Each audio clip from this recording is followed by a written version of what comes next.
mumayankha zinthu foti simudzidziwa mwanimva mumayankha zinthu foti simudzidziwa ndi mangoyankha mwachimbulimbuli basi mwayiona fa simudzidziwa kumene zikuchokera nkhani simudzidziwa inuyo do you know kunena kuti ineyo chaka chonse chathananga sanapite ku sukulu mpaka na lero do you know about that kukhala kape basi umangolongola pa DPP zabwino zonse DPP zabwino zonse ananga sukulu kuyambira last year mpaka na lero mwayimva imeneyo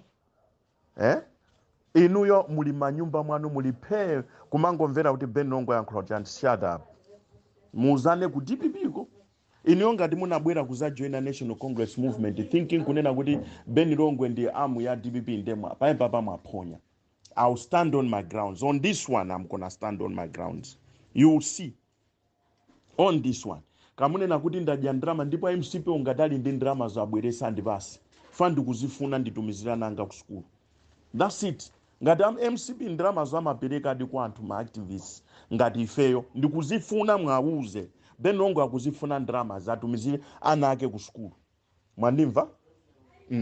Nditumizira nanga ku school. That's it. Mwauze IMCPO ngati ndrama zwali nazo andipase ndikuzifuna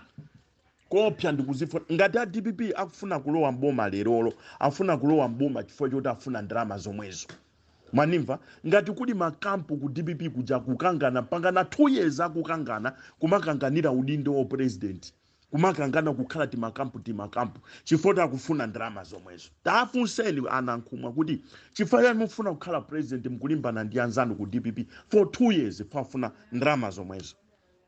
mayona imeneyo tafunseni na Bright Saka kuti chifukwa chani kuli ma complications ku DPP mufuna kukhala president akuzana ndifuna ndrama zomwezo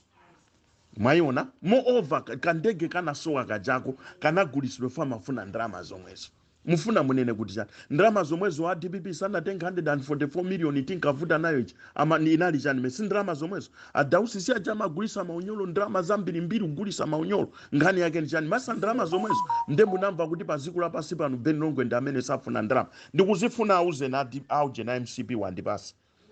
mwauze ma connections ao ndilibe mwauze ngati muli nawo kuti Ben Longwe afuna ndrama zomumpasi chifukwa ndrama zimezo ndi zimene akuzifuna akabambe ndi zimene akuzifuna anankhumwa ndi zimene akuzifuna Bright Saka ndi zimene akuzifuna mwanamveka ndifake kuti zimpwirikiti ku DPP for 2 years mukukangana mukulimbana chifukwa kuti mfuna ndrama zache zomwezo am I right or wrong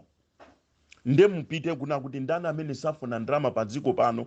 IMCP ngati iwo ali ndalama auzeni kuti Ben Longwe akuzifuna ndrama zomumpase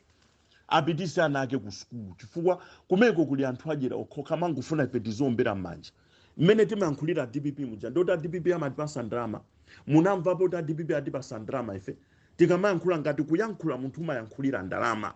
tafunse na DPP for 2 years tikuyankhula zabwino za iwo anatipasa ndrama you must be very stupid indeed my brother very stupid koma panopo ndrama zo ndikuzifuna ngati MCP ali nazo andipase ndikuzifuna ndrama zo nditumizia nanga ku school sakupita ku school chifukwa chona kuti ndimayankhulira DPP ndakhala ndikuyankhulira DPP ananga mpaka kusiya kupita ku school ndi amene ali ndi ndrama zo adipasi ananga azipita ku school mwauze zimenezo kamupitisa utenga ku DPP kamupitisa ku MCP mwauze kuti napanopo Ben Longwe ndrama zo ndi azifunadi ndipo akandipasa nzakuuzanso kuti ndrama zija IMCP wandipasa ndizi ananga ajapita ku school full stop mwayiona imeneyo koma osati apa mziti ampasa ndrama tikangoyankhula chinthu chokhuzana MCP mumati atipasa ndrama tikayankhula chinthu chokhuzana ndi DPP zabwino za DPP amatipasa ndrama ndani you must be stupid thank you very much